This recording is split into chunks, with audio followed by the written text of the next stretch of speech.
So let's go back a little bit and go back in your mind when you were in school and what transpired as you were finishing that led you to where you are right now, like led you to be put on this path. So what were you Mhm. thinking when you were a student?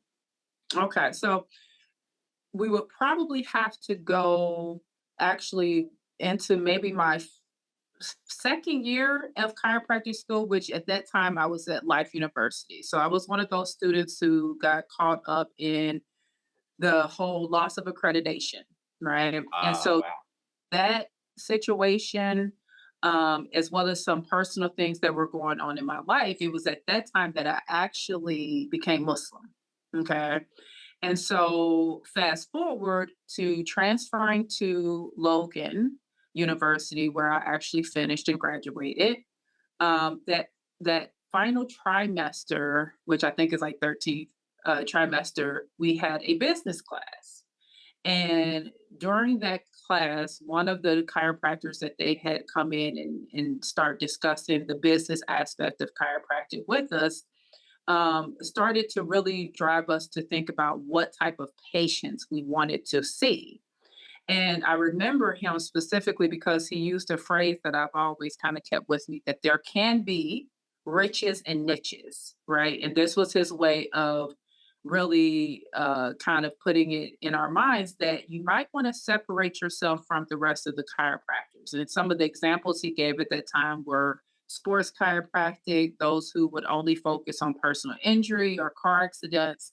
And so it was really in that class that I started to play with the notion of having a practice that would be primarily women because as an individual now and as a Muslim woman, I really felt that I would be more comfortable considering how touchy feely chiropractic is with seeing women. And so that is where the thought process of starting a practice that was female centric kind of originated. Great. Okay. So with that being said, um, what happened when you went right out of school? Okay, so you started to formulate this idea. Is that Mhm. what was your plan as you exited chiropractic college? Uh-huh.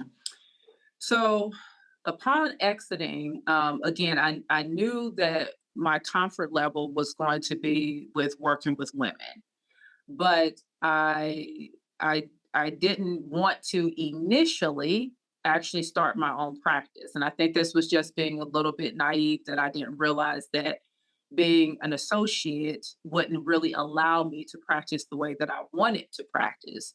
So immediately out of school, I actually did do some interviews with some offices in Cincinnati where I had returned because that was home for an associateship type of position. But it only took a couple of interviews with some of the doctors there to realize that that wasn't going to be the way that I needed to go in order to be able to practice the way that I wanted to practice. And some of the offers that were being made, the math wasn't mathing too well. Gotcha. So, The math I it makes some you bad know, deals. I've had that problem too in the past. so yeah, so after a few of those interviews and just the realization again that doing an associateship would really cause me to practice the way they wanted to practice, I kind of shifted gears and now started to really think about opening my own practice.